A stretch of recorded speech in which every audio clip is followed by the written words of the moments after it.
guys, welcome to new blog.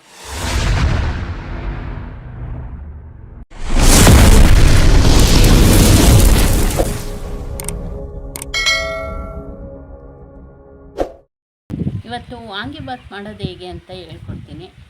ಅದಕ್ಕೆ ಪುಡಿ ಬೇಕಲ್ವಾ, ಅಂಗಡಿಯಿಂದ ತಂದು ಮಾಡೋದಕ್ಕಿಂತ ಮನೆಯಲ್ಲೇ ಸಿಗುವಂಥ ಪದಾರ್ಥಗಳಿಂದ ರುಚಿಯಾದ ಬೇಗ ಮಾಡುವಂಥ ವಾಂಗಿಬಾತ್ ಪುಡಿನ ಹೇಳ್ಕೊಡ್ತೀನಿ. ಎಲ್ಲರೂ ನೋಡ್ಕೊಂಡು ಬನ್ನಿ. ಎಲ್ಲರೂ ನೋಡ್ಕೊಂಬನ್ನಿ. ವಾಂಗಿಬಾತ್ ಪುಡಿ ಮಾಡೋಕ್ಕೆ ಒಂದು ಚಿಕ್ಕ ಲೋಟದ ಮೆಸರ್ಮೆಂಟ್ ತೆಗೆದುಕೊಂಡಿದ್ದೀನಿ. ಕೊತ್ತಂಬರಿ ಬೀಜ 1 ಲೋಟ, ಉದ್ದಿನಕಾಳು, ಹೆಸರುಬೇಳೆ,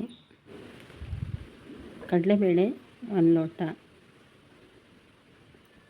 5ರಿಂದ 6 ಒಣಮೆಣಸಿನ್ಕಾಯಿ,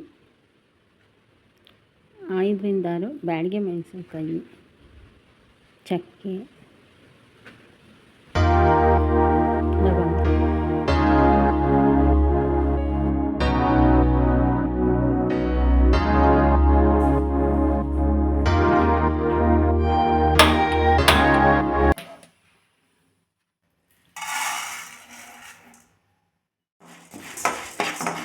ಕೊತ್ತಂಬರಿ ಬೀಜವನ್ನು ಕೆಂಪು ಬಣ್ಣ ಬರುವವರೆಗೂ ಹುರಿಯುತ್ತಾ ಇರಬೇಕು. ಒಂದು ಬೇಸನಿಗೆ ವರ್ಗಾಯಿಸಿಕೊಳ್ಳಿ.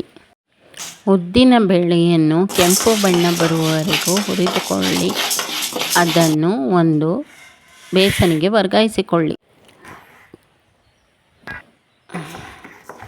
ಯಾಕೆ ಇಲ್ಲಿ ಹೆಸರು ಬೇಳೆ ಹಾಕಿದ್ದೀನಿ ಅಂದರೆ ಘಮ ತುಂಬ ಚೆನ್ನಾಗಿ ಬರುತ್ತೆ. ಕಡಲೆಬೇಳೆಯನ್ನು ಬಾಣಲೆಗೆ ಹಾಕಿಕೊಂಡು ಕೆಂಪು ಬಣ್ಣ ಬರುವವರೆಗೂ ಹುರಿದುಕೊಳ್ಳಿ. ಅದನ್ನು ಒಂದು ಪಾತ್ರೆಗೆ ವರ್ಗಾಯಿಸಿಕೊಳ್ಳಿ. ಬ್ಯಾಡಗೆ ಮೆಣಸಿನ್ಕಾಯಿ ಇದು ಎಷ್ಟು ಬೇಕಾದರೂ ಹಾಕೋಬೋದು. ಕಲರ್ ಬರೋದಕ್ಕೆ 5-6ಗಿಂತ 7, 8, 9, 10 ಹಾಕ್ಕೊಂಡ್ರೂ ಪರವಾಗಿಲ್ಲ. ಇದನ್ನು ಒಂದು ಪಾತ್ರೆಗೆ ವರ್ಗಾಯಿಸಿಕೊಳ್ಳಿ. ಇನ್ನು ಗುಂಟೂರು ಮೆಣಸಿನ್ಕಾಯಿ, ಇದುವೇ ಖಾರಕ್ಕೋಸ್ಕರ ಒಂದು 6-7 ನಿಮ್ಮ ಖಾರಕ್ಕೆ ಅನುಗುಣವಾಗಿ ಹಾಕ್ಕೊಳ್ಳಿ. ಇದನ್ನು ಬೆಚ್ಚಗಾಗೋ ತನಕ ಹುರಿದ್ಕೊಳ್ಳಿ. ಒಂದು ಪಾತ್ರೆಗೆ ವರ್ಗಾಯಿಸಿಕೊಳ್ಳಿ.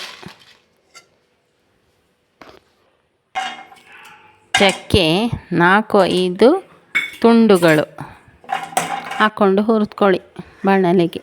ಅದನ್ನು ವರ್ಗಾಯಿಸಿಕೊಳ್ಳಿ. ಲವಂಗ ಇದು 10-15 ಹಾಕ್ಕೊಂಡು ಹುರ್ಕೊಳ್ಳಿ.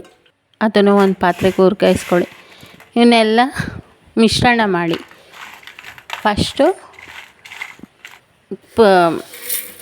ಪುಡಿ ಮಾಡ್ಕೊಬಿಡಿ.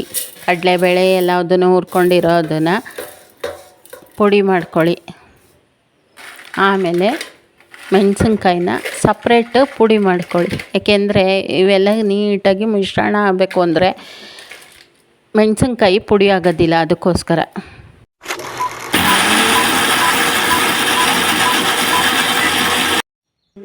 ನೋಡಿ ಎಷ್ಟು ಚೆನ್ನಾಗಾಗಿದೆ ಪೌಡ್ರು, ವಾಂಗಿಬಾತ್ ಪೌಡ್ರು.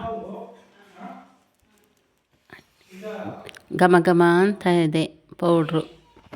ವಿಡಿಯೋ ನೋಡ್ಕೊಂಡು ಬಂದರೆ ಫ್ರೆಂಡ್ಸ್, ವಾಂಗಿಬಾತ್ ಪುಡಿ ಮಾಡೋದು ಹೇಗೆ ಅಂತ ಹೇಳ್ಕೊಟ್ಟಿದ್ದೀನಿ. ವಾಂಗಿಬಾತ್ ಮಾಡೋದು ಹೇಗೆ ಅಂತ ಹೇಳ್ಕೊಡ್ಬೇಕು ಅಂದರೆ 20 ಜನ ಕಮೆಂಟ್ಸ್ ಕೊಡಿ. 25 ಜನ ಸಬ್ಸ್ಕ್ರೈಬ್ ಮಾಡಿದ್ದಾರೆ. ತುಂಬ ಹೃದಯದ ಧನ್ಯವಾದಗಳನ್ನ ಅರ್ಪಿಸ್ತೀನಿ. ಇನ್ನೂ ಸಬ್ಸ್ಕ್ರೈಬ್ ಮಾಡಬೇಕು, ತುಂಬ ಜನ ಮಾಡಬೇಕು. ಮಾಡಿ, ಲೈಕ್ ಮಾಡಿ, ಶೇರ್ ಮಾಡಿ, ಕಾಮೆಂಟ್ ಮಾಡಿ. ಬಾಯ್. Watch out guys, this is just a beginning.